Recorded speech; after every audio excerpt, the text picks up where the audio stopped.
आज का हमारा टॉपिक होगा राजनीतिक व्यवस्था की विशेषताएं।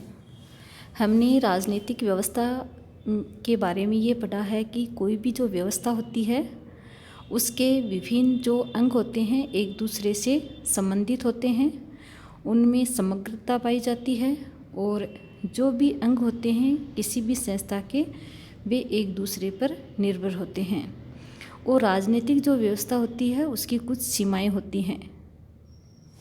आज हम इसी राजनीतिक जो व्यवस्था है इसकी विशेषताओं के बारे में अध्ययन करेंगे। हमने ये देखा कि जो भी राजनीतिक व्यवस्था उपागम है यह एक नवीन अवधारणा है। राजनीतिक व्यवस्था की जो अवधारणा है इसका सबसे पहले जो अध्ययन है राजनीति विज्ञान में वह डेविड स्टन द्वारा किया गया। इससे पहले राजनीति विज्ञान में सिर्फ राज्य, सरकार और व्यक्ति के अध्ययन पर बल दिया जाता था, या हम यूँ कह सकते हैं कि राजनीतिक व्यवस्था उपागम को शामिल करने से पहले राजनीति विज्ञान में सिर्फ औपचारिक जो संस्थाएं हैं उनके अध्ययन तक सीमित थी। लेकिन जैसे ही राजनीति व्यवस्था उपागम को शामिल किया गया राजनीति विज्ञान की अध्ययन सामग्री में, तभी से राजनीति विज्ञान का जो अध्ययन क्षेत्र है वह काफ़ी विस्तृत हुआ है और इसमें राज्य, सरकार और सरकार के अध्ययन के साथ साथ विभिन्न जो परिवार हैं, जाति हैं, वर्ग हैं, धर्म हैं और प्रभावकारी जो समूह है उसके अध्ययन को भी शामिल किया गया है। राजनीतिक जो व्यवस्था उपागम है उसकी अपनी कुछ विशेषताएं होती हैं। जैसे कि अगर हम बात करें विशेषताओं के बारे में तो सबसे पहले हम लेते हैं संरचनाओं का होना। राजनीतिक व्यवस्था उपागम के लिए संरचनाओं का होना आवश्यक है, अर्थात प्रत्येक जो राजनीतिक व्यवस्था है उसमें संरचनाएं पाई जाती हैं और जो संरचनाएं होती हैं उनमें विशिष्टीकरण होना आवश्यक है। ये जो सारी संरचनाएं हैं उनकी परस्पर तुलना की जा सकती है।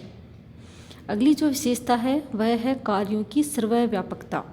सभी राजनीतिक व्यवस्थाओं में समान कार्य किए जाते हैं। संरचना के आधार पर राजनीतिक व्यवस्था की तुलना करने पर हम सही परिणाम पर कभी भी नहीं पहुंच पाएंगे। हमें संरचना की अपेक्षा कार्यों को अधिक महत्व देना चाहिए। हित समूह के संगठन और सदस्यता की अपेक्षा हमें ये जानना ज़्यादा श्रेष्ठ होना चाहिए हमारे लिए कि ये जो हित हैं उनको हम कैसे स्पष्ट करें और ये जो हित हैं किस आधार पर संगठित हुए हैं और इन हित समूह में कौन कौन से व्यक्ति भाग ले रहे हैं और उनके हित क्या हैं। तो हमने ये देखा कि कोई भी राजनीतिक जो व्यवस्था होती है उसमें कार्य होते हैं वह सर्वव्यापक होते हैं। प्रत्येक राजनीतिक व्यवस्था है तभी संचालित हो पाती है जब उसमें विभिन्न प्रकार के कार्यों का संचालन होता है। अगली जो विशेषता है वह है राजनीतिक संरचना की विविधता।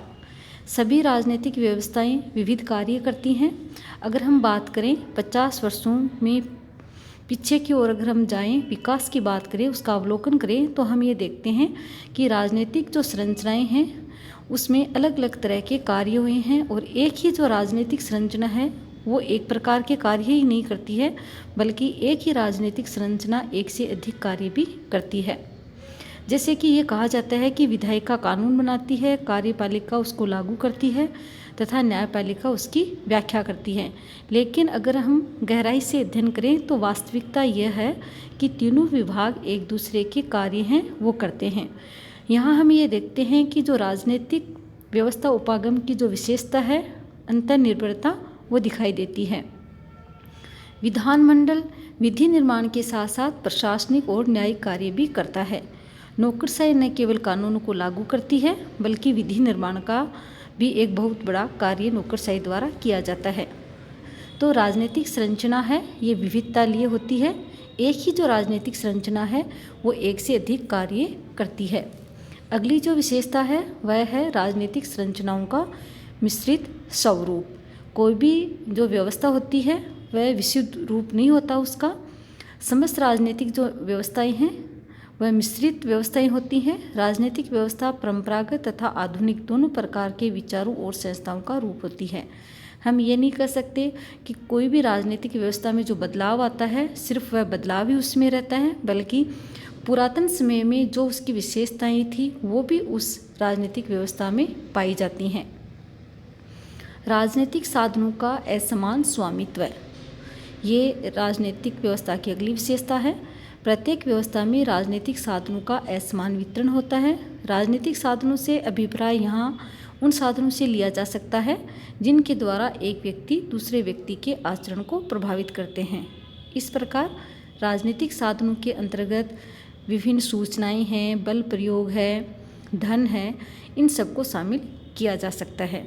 तो प्रत्येक जो राजनीतिक व्यवस्था होती है उसमें संसाधनों का समान वितरण कभी भी नहीं होता, उसके लिए प्रयास किए जाते हैं, लेकिन हर एक प्रकार की जो राजनीतिक व्यवस्था है उसमें संसाधन जो होते हैं उनका असमान वितरण ही पाया जाता है। अगली जो विशेषता है वह है राजनीतिक प्रभाव का प्रयत्न। राजनीतिक व्यवस्था के अंतर्गत कुछ लोग हैं वो सरकार की नीति निर्माण करने की जो प्रक्रिया है उसको प्रभावित करने का प्रयास करते हैं। जैसा कि अगर हम देखें, जो भी प्रेशर ग्रुप होते हैं, जब भी उनको अपने पक्ष में कोई नीति बनवानी होती है तो ये सरकार पर दबाव समूह के रूप में उन पर दबाव डालते हैं और अपने पक्ष में नीति बनाने के लिए प्रयत्नशील रहते हैं ये समूह हमेशा। अगली जो विशेषता है वह है राजनीतिक प्रभाव का असमान वितरण। राजनीतिक व्यवस्था के अंतर्गत राजनीतिक प्रभाव का असमान वितरण होता है। इसका प्रमुख कारण साधनों का असमान वितरण होता है। कुछ व्यक्तियों के पास राजनीतिक साधन अधिक होते हैं जिनके द्वारा वे सरकार को प्रभावित कर सकते हैं, और जिन व्यक्तियों का सरकार पर अधिक प्रभाव होता है वे अपने इस प्रभाव के द्वारा अधिक राजनीतिक साधनों पर नियंत्रण रख सकते हैं। तो हम ये देखते हैं कि राजनीतिक जो व्यवस्था होती है उसमें जहाँ एक और साधनों का असमान वितरण होता है, वहीं जो प्रभाव होता है उसका भी असमान वितरण हम देख सकते हैं। जैसे कि जो भी प्रभावशाली लोग होते हैं जिनके पास धन और बल दोनों होते हैं, वे सरकार को प्रभावित करते हैं और उनका प्रभाव सरकार पर ज़्यादा होता है बजाय उन लोगों के जिनके पास धन और बल दोनों का अभाव होता है। अगली जो विशेषता है वह है वैधता का अर्जन।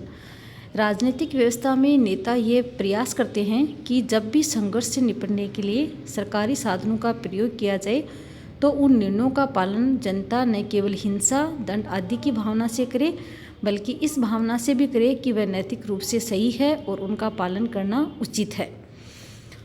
हम ये कह सकते हैं कि प्रत्येक राजनीतिक व्यवस्था में नेता है वो अपने कार्यों को वैध बनाने का प्रयास करता है।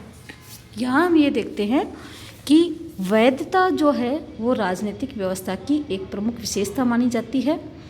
जब तक राजनीतिक व्यवस्था में वैधता का अभाव होगा वह राजनीतिक व्यवस्था विकास नहीं कर पाएगी, क्योंकि वैधता का अभिप्राय यहाँ इसी चीज़ से लिया जाता है, इसी अर्थ से लिया जाएगा कि जो भी आदेश दिए जाएंगे और जनता उस आदेशों की पालना अपनी इच्छा से करेगी, अर्थात जनता का विश्वास होगा उन आदेशों में। प्रत्येक जो राजनेता हैं वो यही प्रयास करते हैं कि उनके द्वारा बनाए गए जो भी नीति और नियम हैं, जो निर्णय उन्होंने लिए हैं, जनता उनका अपनी स्वेच्छा से और एक नैतिक भावना के रूप में उनका पालन करे, न कि दबाव के रूप में या हिंसा या दंड का भय दिखा करके वे जनता से उसकी आज्ञा का पालन नहीं करवा सकते। जब तक जनता है वह राजनीतिक व्यवस्था में विश्वास नहीं करेगी तब तक राजनीतिक जो व्यवस्था है उसमें वैधता दिखाई नहीं देगी। अगली जो विशेषता है वह है विचारधारा का विकास। सिद्धांतों के समूह को विचारधारा कहा जा सकता है, और जैसा कि हम जानते हैं अलग अलग प्रकार की विचारधाराएं हैं। व्यक्तिवाद है, समाजवाद है, उदारवाद है, ये सारी विचारधाराओं के प्रकार हैं। राजनीतिक व्यवस्था में नेता साधारण रूप से ऐसे स्थायी और एकीकृत सिद्धांतों के समूह को अपनाते हैं जो कि व्यवस्था में उनके नेतृत्व को स्पष्ट और उचित सिद्ध कर सकें। नेता विचारधारा का विकास इसलिए करते हैं ताकि उनके नेतृत्व को वैधता प्राप्त हो सके अथवा वे अपने प्रभाव को प्राधिकार में परिवर्तित कर सकें। ये तथ्य हम सभी जानते हैं कि बल प्रयोग की अपेक्षा प्राधिकार के माध्यम से शासन करना ज़्यादा अच्छा होता है। विचारधारा राजनीतिक व्यवस्था को एक तरह से औचित्य प्रदान करती है। प्रत्येक जो राजनेता है या प्रत्येक जो दल है या प्रत्येक जो दबाव समूह है किसी न किसी विचारधारा से प्रभावित होकर के कार्य करता है और विचारधारा के माध्यम से हर एक राजनेता है जनता के समक्ष ये बताने का प्रयास करता है कि वो उस विचारधारा पर चल कर के कार्य करने वाला है, चाहे वो उदारवाद से संबंधित विचारधारा हो या व्यक्ति की स्वतंत्रता से संबंधित हो या समाजवाद से संबंधित विचारधारा हो। जब तक विचारधारा किसी भी राजनीतिक व्यवस्था में शामिल नहीं होगी तब तक न तो कोई राजनेता अपने उद्देश्य है, न ही कोई दल और न ही कोई दबाव समूह अपने उद्देश्यों को स्पष्ट कर पाएंगे। इसलिए हर एक राजनीतिक व्यवस्था में विचारधारा का विकास होता है और उसी विचारधारा के आधार पर राजनेता चुनाव लड़ते हैं या राजनीतिक दल हैं ये चुनाव उनके समय में अपने उद्देश्यों को स्पष्ट करते हैं और उसके पश्चात है जनता के सामने अपने लक्ष्य और उद्देश्यों को रखते हैं और जनता उनमें विश्वास करती है। तो हम ये देखते हैं कि राजनीतिक जो व्यवस्था है उसकी अपनी कुछ विशेषताएं होती हैं, जैसे कि प्रत्येक राजनीतिक व्यवस्था में कुछ संरचनाओं का होना जरूरी होता है। प्रत्येक जो संरचनाएं होती हैं ये अपने अपने कार्य करती हैं, लेकिन उनके कार्यों में विविधता होती है, अर्थात एक ही प्रकार की संरचना एक से अधिक प्रकार के कार्य करती है और जो ये कार्य होते हैं ये सर्वव्यापकता लिए होते हैं। राजनीतिक जो संरचनाएं होती हैं इनका जो स्वरूप होता है वो मिश्रित स्वरूप होता है और हम ये देखते हैं कि राजनीतिक व्यवस्था में संसाधन जो होते हैं उनका सदैव ही असमान वितरण होता है, चाहे वह धन हो चाहे अन्य कोई स्रोत हों। इसके अलावा अगर हम बात करें राजनीतिक व्यवस्था में प्रभाव की, तो प्रभाव का भी असमान वितरण होता है, क्योंकि समाज के कुछ व्यक्ति जो जिनके पास धन और बल और बुद्धि ये सारे स्रोत होते हैं वे राजनीतिक व्यवस्था को ज़्यादा प्रभावित करते हैं। और राजनीतिक जो व्यवस्था है उसमें वैधता का होना आवश्यक होता है, क्योंकि वैधता के बगैर कोई भी राजनीतिक व्यवस्था है ये सही रूप से संचालित नहीं हो सकती। जब तक राजनीतिक व्यवस्था में वैधता नहीं होगी तब तक राजनीतिक व्यवस्था है वह अस्थिर रहेगी, उसमें हिंसा और जो भय है उसका जो स्तर है वो ज़्यादा दिखाई देगा। और विचारधारा का होना भी राजनीतिक व्यवस्था की सफलता के लिए आवश्यक है। धन्यवाद।